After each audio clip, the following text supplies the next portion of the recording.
नमस्कार, आप देख रहे हैं 4 PM और मैं हूं अभिषेक मिश्रा। एनडीए को प्रचंड बहुमत तो मिला, लेकिन सवाल ये कि सरकार बनाने में पेच फंस गया है क्या। अभी जो जानकारी निकलकर सामने आ रही है बिहार के राजनीतिक गलियारों से, जो सबसे बड़ी खबर निकलकर सामने आ रही है वो खबर ये है कि दिल्ली तलब कर लिए गए हैं जनता दल यूनाइटेड के दो बड़े नेता संजय झा और ललन सिंह। नीतीश कुमार के इन दो करीबी नेताओं को दिल्ली तलब किया है, दिल्ली बुला लिए गए हैं। हो सकता है जब आप ये वीडियो देख रहे हो दोनों नेता संजय झा और ललन सिंह दिल्ली पहुंच भी चुके हों, और दोनों का दिल्ली पहुंचना कितना जरूरी था इसका अंदाजा इस बात से लगा लीजिए कि खबर आ रही है कि दोनों नेता चार्टर्ड फ्लाइट से दिल्ली पहुंचे हैं। दोनों नेता चार्टर्ड फ्लाइट से दिल्ली के लिए रवाना हुए हैं।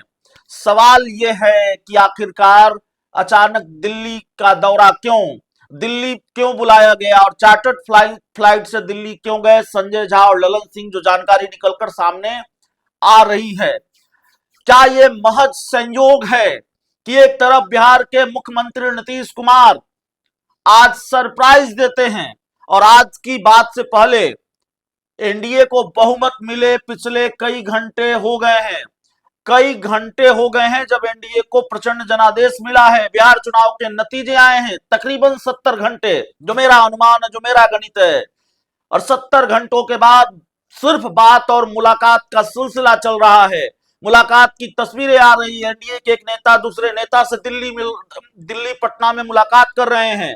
नीतीश कुमार के घर में भी नेताओं का मिलना जारी है, एनडीए के तमाम बड़े नेता एक दूसरे से मिल रहे हैं, लेकिन विधायक दल की बैठक नहीं हुई है। और जनता दल यूनाइटेड के विधायक दल की आज बैठक होने वाली थी, उसको भी टाल दिया गया है।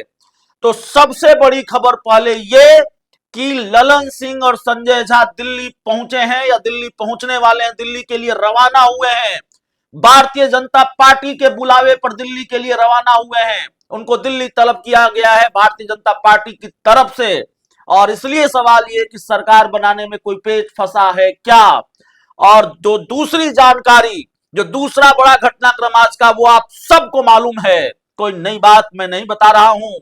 नीतीश कुमार ने आज सबको फिर से सरप्राइज कर दिया है।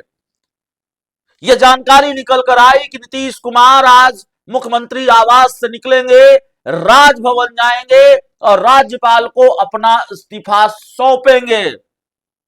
मुख्यमंत्री आवास, एक अन्य मार्ग और राजभवन के बीच की दूरी कुछ मीटर की है, और नीतीश कुमार ने इस कुछ मीटर की दूरी के फासले को पाटने के दौरान ही, इस कुछ मीटर की दूरी के सफर के दौरान ही अपना फैसला बदल लिया, जिसकी भनक भारतीय जनता पार्टी को तो छोड़िए, जेडीयू को नेताओं को भी नहीं रही होगी। यह शायद जेडीयू के नेताओं को रही होगी। भारतीय जनता पार्टी हैरान है या हैरान हो गई होगी। नीतीश कुमार ने जब राज्यपाल से मुलाकात की, जब वो राजभवन पहुंचे, तो उन्होंने अपना इस्तीफा राज्यपाल को नहीं दिया, बल्कि नीतीश कुमार ने सिर्फ एक पत्र सौंपा, बिहार विधानसभा भंग करने की सिफारिश, और उसके बाद नीतीश कुमार राजभवन से वापस लौट आए। आज जनता दल यूनाइटेड के विधायक दल की बैठक भी होनी थी, वो उस बैठक की तारीख भी आगे बढ़ा दी गई, और कल जेडीयू के विधायकों की बैठक होनी है, जेडीयू विधायक दल की बैठक होनी है। और कल जब जेडीयू विधायक दल की बैठक होनी है, उससे ठीक एक दिन पहले देर रात को यह खबर आ रही है कि संजय झा और ललन सिंह, नीतीश कुमार के ये दो बड़े करीबी नेता, जिनको दिल्ली बुलाया गया है, और खबर यह भी है कि चार्टर्ड प्लेन से दिल्ली पहुंचे हैं या दिल्ली के लिए रवाना हुए हैं ये दोनों नेता। सवाल यह है कि इतनी जरूरत क्यों, इतना जरूरी क्यों, और अचानक दिल्ली क्यों बुलाया गया, कहां मामला फंस रहा है, क्या चल रहा है एनडीए के अंदर। इस सवाल का जवाब ढूंढने की कोशिश हम जरूर करेंगे।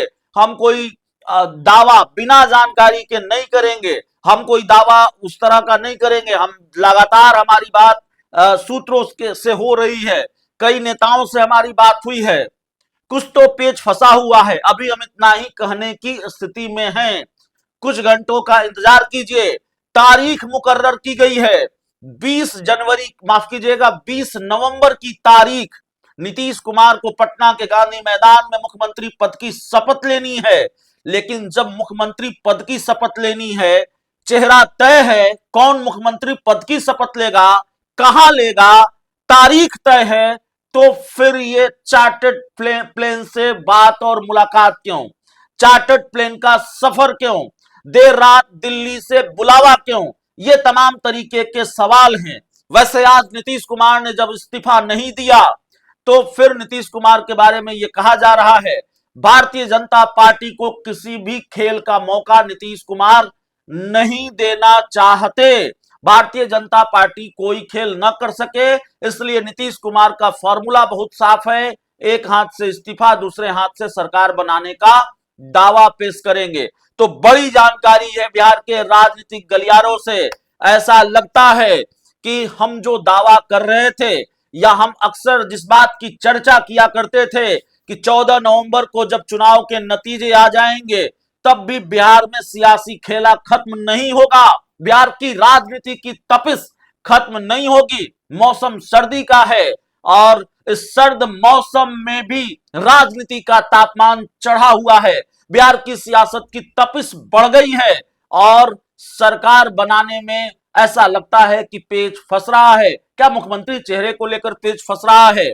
क्या भविष्यवाणी सच हो जाएगी प्रशांत किशोर की? एक भविष्यवाणी तो गलत साबित हुई, उनका दावा गलत साबित हुआ कि नीतीश कुमार को अगर 25 सीटें आ गई, जेडीयू को 25 सीटें आ गई तो वो राजनीति से संन्यास ले लेंगे। जेडीयू को 25 छोड़िए, 25 से 3 गुना से भी ज्यादा सीटें आ गई हैं, जेडीयू को 85 सीटें आई हैं। तो प्रशांत किशोर का एक दावा गलत साबित हुआ। लेकिन उन्होंने एक दूसरा भी दावा किया था कि कोई भी मुख्यमंत्री बनेगा लेकिन नीतीश कुमार नहीं बनेंगे। तो क्या कारण है कि पेच फंसा हुआ है, और क्या वाकई ऐसा कोई खेल होना है बिहार में? और जबकि पश्चिम बंगाल में चुनाव होने हैं, 12 नीतीश कुमार के 12 सांसदों के बैसाखी पर केंद्र की सरकार टिकी हुई है। ऐसे में क्या भारतीय जनता पार्टी नीतीश कुमार से कोई पंगा लेगी, जेडीयू से कोई पंगा लेगी बीजेपी, या अंदर ही अंदर कोई बड़ा खेला हो गया है? बिहार में महाराष्ट्र वाले खेल की चर्चा जरूर होती रही है, अब ये वही खेल है या बिहार महाराष्ट्र वाले खेल की तरफ ही बढ़ रहा है?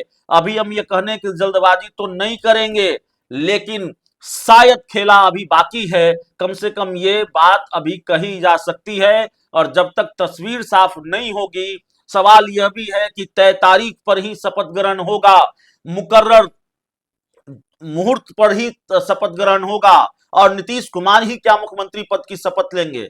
बिहार की राजनीति, बिहार में जो गणित मिला है, जो जनादेश मिला है, वो जनादेश ऐसा है कि ये ठीक है कि नीतीश कुमार के बिना भी भारतीय जनता पार्टी सरकार बना सकती है, लेकिन दूसरी तरफ नीतीश कुमार के पास भी ये मौका है कि बिना भारतीय जनता पार्टी के भी वो सरकार बना सकते हैं। भारतीय जनता पार्टी अगर सरकार बनाना चाहे तो उसके लिए भी बीजेपी को जोड़ तोड़ करनी पड़ेगी, और नीतीश कुमार अगर अस्थाई सरकार बनाना चाहें आरजेडी के साथ मिलकर, तो इस बार आरजेडी की सीटें बहुत कम है, कांग्रेस की सीटें बहुत कम है, तो जाहिर तौर पर एक अस्थाई सरकार के लिए जोड़ तोड़ वाला खेल बिहार में हो सकता है। लेकिन क्या होगा ये अगले कुछ घंटों में पता चलेगा। ललन सिंह और संजय झा अमित शाह के दरबार में या दिल्ली दरबार में क्यों पहुंचे हैं, बीजेपी के शीर्ष नेतृत्व से क्या मुलाकात होगी, बात होगी, और क्या खबर निकलकर सामने आती है, उस पर हमारी नजर बनी हुई है। हम एक एक अपडेट आपको देंगे। बिहार की राजनीति में बहुत कुछ चल रहा है इस वक्त, और कम से कम ये बात आपको मालूम है। बहुत बहुत धन्यवाद।